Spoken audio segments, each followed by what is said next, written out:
Eye in the mirror, there is no truth you seek. I read this phrase in some book, and it has never left my mind since. Like an intrusive thought, I played it over in my head day after day, trying to understand the meaning the author had embedded in it. It seemed to have taken root deep in my brain, much like a second personality. Or maybe I'm just going crazy. I glanced at the clock, a small dark plastic box with dimly glowing electronic numbers. 5 to 3. The apartment was enveloped in complete silence. Even the old Soviet refrigerator, which had been buzzing all day, was now turned off, creating an unusual atmosphere of stillness in my shabby one-bedroom apartment. Perhaps that's why my whispered words, intended to break the silence a bit, sounded so muted and hoarse that even I felt a chill run down my spine. I got out of bed, double-checked the time on my wristwatch just to be sure. The backlight on them had burned out a couple of years ago, but even in this semi-darkness, I could easily read the time thanks to the fluorescent hands glowing an eerie yellow. The ritual required nothing supernatural, just a mirror and a regular wax candle, of which I had a whole stack from the nearest store around the corner. Of course, there was the issue of pain since I didn't tolerate it well, let alone inflicting it on myself. But once in a lifetime, one could endure. My slippers shuffled quietly on the rough linoleum floor. I walked to the window, glanced outside once more, taking in the empty open balcony. Sometime in my childhood, a friend had told me a scary story about a maniac who climbed onto balconies during summer nights. According to rumors, he would move from one to another until he found an open door, left by people to ventilate their apartments. Then he would sneak inside and chop everyone in their sleep with his favorite kitchen hatchet. What a scoundrel, I chuckled helplessly. I remember that this story didn't scare me at all back then. After all, we lived in a village, and we didn't have any balconies, let alone maniacs.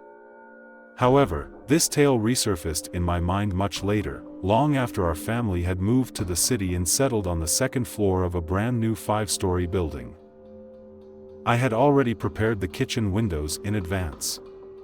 Unfortunately, the fabric there turned out to be less dense, allowing the full moon to shine through the floral patterns. My throat felt dry, and I took another sip of water from the bottle on the table.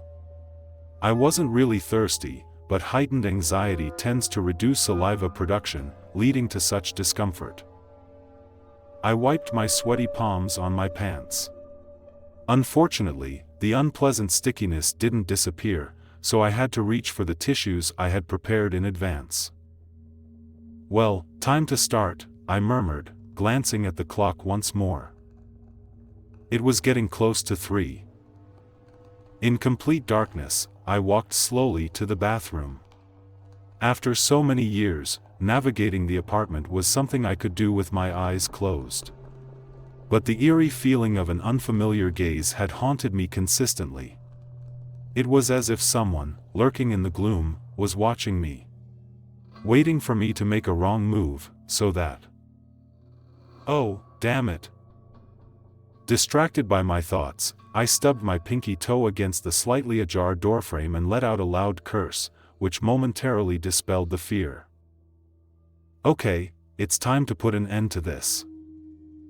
The pain eased a bit, and I slapped myself on the cheeks to shake off the jitters.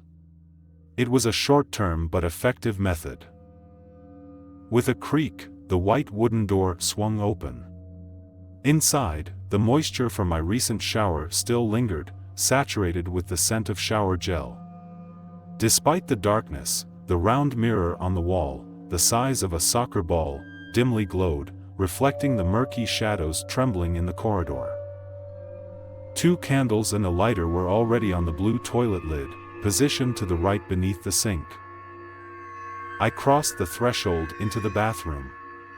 Due to poor ventilation, or an overactive imagination, it suddenly became difficult to breathe, as if something was compressing my chest, preventing my lungs from expanding fully. My throat felt parched, and I cleared it loudly. For the ritual, I had to close the door behind me, securely lock it, or latch it, so that no one from the outside could enter. This rule seemed foolish. After all, who would break into a bathroom in an empty apartment, protected on one side by a solid armored door and on the other by securely locked plastic windows? However, it didn't make me feel any less uneasy. When dealing with unfounded phobias, rationalization doesn't help. My fingers gripped the doorknob tightly, a regular iron latch with holes for nails, painted in the same white. I glanced from the dimly lit bathroom to the corridor, where the moonlight, peeking through the curtains, allowed me to discern the outlines of some objects. I imagined how dark it would become when I closed the door. Maybe to hell with all of this? I had only one sensible thought during this entire ordeal. It's clearly some kind of hoax. On the other hand, things couldn't get much worse, could they? I was already tired of dealing with this. Who knows, maybe after this courage test, my psyche would finally start to heal like after shock therapy. Sometimes, to cure an ailment, you have to open it up. I clenched my teeth, closed the door, and yanked it towards me, allowing the rubber inserts attached to the frame to fix it in place. Then, I turned the latch. It became dark, so dark it felt as if I had gone blind. The world is unpredictable. You never know when trouble will strike. That's why it's challenging to prepare for it. It reminded me of the time I was in the shower and turned off the light. At that moment, I was washing my hair, so I closed my eyes. When I opened them again, there was a figure in the bathroom, shrouded in darkness. My first thought was that questions had suddenly arisen. I hastily reached for a lighter on the toilet lid and clicked the button, producing a small blue-yellow flame. Then I picked up the candle. Cheap wax gives an unpleasant oiliness to fingertips, so I hurried to melt the bottom of the candle with a lighter and placed it on a flat saucer on a wide plastic shelf under the mirror.